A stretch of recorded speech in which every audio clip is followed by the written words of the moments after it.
Ndasubiye kubaramutsa bene data bakunzi, amahoro ya Yesu abane namwe.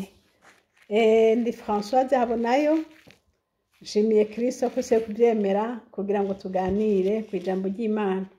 Reka dusenge. Uragahora usengwa mwami wacu Yesu, izina ryawe ryera rishigwe hejuru. Mana turagushimiye, utugiriye neza kuko duhaye kongera kuza kuvugana n'ubwoko bwawe dusangira ijambo ryawe. Mwami Yesu ngwino ubane nanje rero ushoboze, undinde wa mubi mu izina rya Yesu. Mpwemu yera anshoboze, antegekere ibyo kuvuga. Urakoze kubikora, ubushobozi bwawe Mana bube mu ijambo ryawe, buri mu ijambo ryawe bugaragare kuza kubyumva wese afashwe n'ijambo ryawe. Nuzobyumva mu nyuma mu izina rya Yesu, ijambo ryawe rize mufashe. Urakoze kubikora nk'Imana mu izina ryawe ryera Yesu, amen. Haleluya.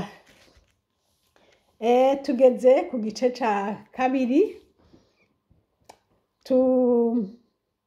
twongera kuvuga ku cigwa twari duhejeje citwa ukwizera. Twamaze kubona yuko ukwizera twizera ijambo ry'Imana, ijambo rya Yesu Kristo. Hanyuma uko kwizera rero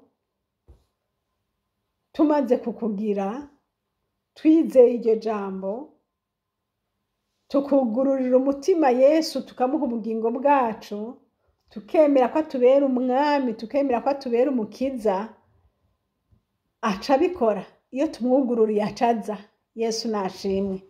Burya ikintu kigoye ni ukugurura, kuko ahantu hatuguruye biragoye ko umuntu ahinjira, ariko iyo huguruye biba byoroshe ko umuntu ari buhinjire. Yesu nahabwa icubahiro. Rero iyo twuguruye umutima wacu tukugururira Yesu, tukavuga ngo Yesu ngwino, Yesu turakwemeye, Yesu turakwakiriye, Yesu turakwemeye, Imana ishimwe, Yesu acaza, kuko aba yumva ko wuguruye umutima we akacaza akabana nawe. Imana ishimwe. Rero kukwizera, twizera ijambo ry'Imana nkuko namaze kubivuga no muri video ya mbere nabivuze.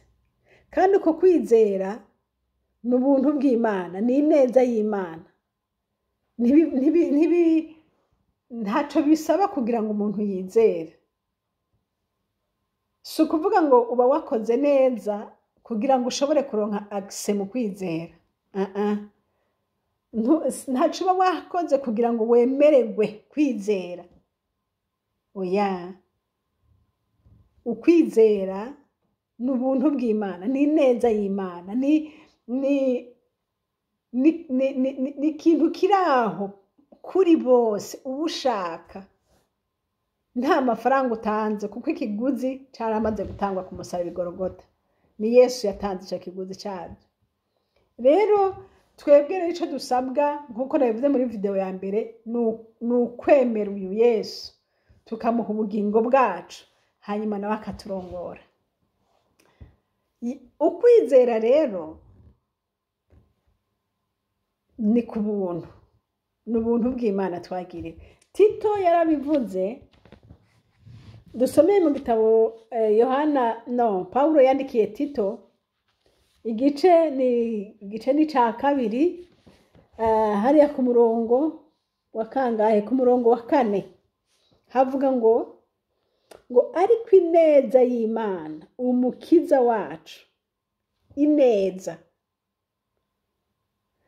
n'urukundo ikunda abantu, ineza n'urukundo ikunda abantu, haleluya, ngo bimaze kuboneka iradukiza, itadukirishije ibikorwa byo kugororoka twakoze. Imana ishimwe. Ngo ariko nk'uko imbabazi zayo ziri, haleluya, nk'uko imbabazi z'Imana ziri, ngo idukirisha ukozwa kuzana ukuvyagwa ubwa kabiri. mwabyumvise, ukozwa kuzana kubyagwa ubwa kabiri. Ahandi Yesu yabwiye Nikodemu aravuga ati nutavuka ubwa kabiri ntushaka umwigishwa wanje, ntushaka umwana w'Imana utamaze kuvuka ubwa kabiri. Rero aha naho tubonye ngo ukozwa kuza no kubyaga ubwa kabiri. Kugira ngo uvuke ubwa kabiri urozwa, ubanza kozwa. Imana ishimwe. Koza, turabizi neza koza icarico, koza ikintu kirimo umucafu kacoza. Ariko umuntu yozwa gute? Yozwa niki? Niki coza umwana w'umuntu? N'amaraso ya Yesu. Ni kwa kundi kwa kwemera kavuga uti mwami Yesu ndi umunyabyaha ngwino unyoze. Ivyo ntibyoshoboka udafise kwa kwizera navuga. Uti Yesu ngwino unyoze jewe ndi umunyabyaha. Aho uko kwizera rero canke uko kozwa niko kuca kukubashisha kuba uvutse ubwa kabiri. Imana ishimwe. Kuvuka ubwa kabiri ni kuvuga kuvukira muri Kristo Yesu. Ukuvuka kwa mbere koko twaravutse mu nda z'abavyeyi bacu, ariko kuvukira muri Kristo ni ukukwizera. Rero uhamagara Yesu akaza mu bugingo bwawe. Ariko rero kwa kumuhamagara nababwiye muri video ya mbere, ni uhamagaye Yesu akaza ukamwungururira. Yesu n'umuco, amaze kuza umuco rero azi umuco ucumurika akantu kose. Umaze kubona umucafu niho wicayemo uco hitana umukubuzi ugakubura. Ni hahandi ucuvuga uti mw'izina ryawe Yesu ndabara, nkurira hiki ko bw'amaraso ya Yesu, nkurira kubesha mw'izina rya Yesu, nkuriraho mwami wanje he ndaba niki, narabeshe, naratukanye, narasambanye mw'izina rya Yesu, ibi byose no mucafu nkuriraho mw'izina ryawe gera Yesu. Niko koza.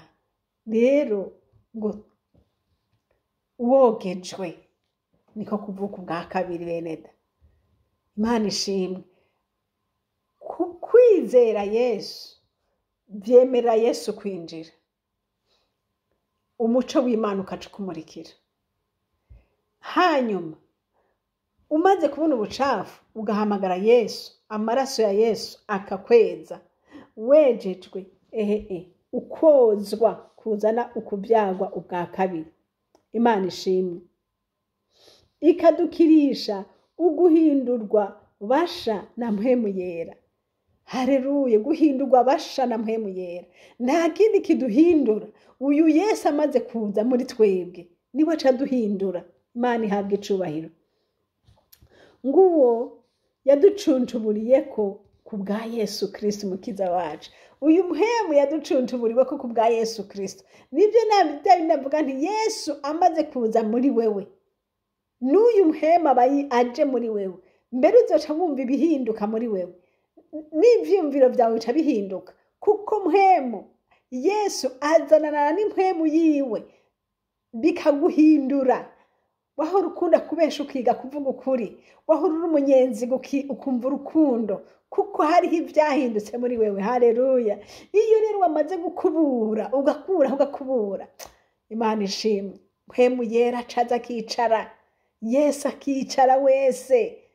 Imana ihabwe icubahiro. Yesu na sa personalite bikaba muri wewe byose, ugakoreshwa n'Imana, ukaba wuzuye Imana. Imana ihabwe icubahiro.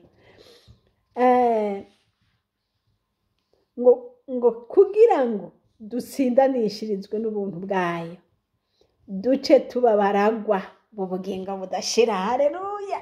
Umaze kozwa mu maraso ya Yesu Kristo, Yesu akaba muri wewe, impwemu y'Imana ikaba iri muri wewe, ngo uca uba umuragwa w'ubugingo budashira. Kuragwa, samuragwa w'ubugingo budashira. Imana ishimwe. Bene data, ahisi twicayemwe mubona gutya dufise ubutunzi bwinshi abamaze kumenya Kristo Yesu. Kuragwa ubugingo budashira ni ikintu gikomeye cyane. Ubugingo bwo mw'isi buzohera, ariko ubugingo bwo muri Yesu ni ubugingo buzobaho n'inyuma y'urupfu tuzobaho, ubugingo budashira. Ubu bugingo bwo muri Yesu ntibuhera, bushobora guherera hano ku isi ukabona urapfuye, mugabo ubugingo buri muri wewe bushishikara kubana na Yesu. Imana ishimwe, haleluya. Ngo tuca twitwa abaragwa.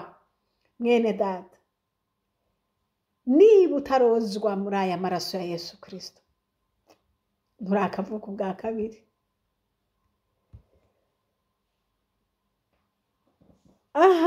Iri jambo ritwereka neza yuko iyo ineza y'Imana niyo yonyine dushitsa kuri ibi bintu ndababariye.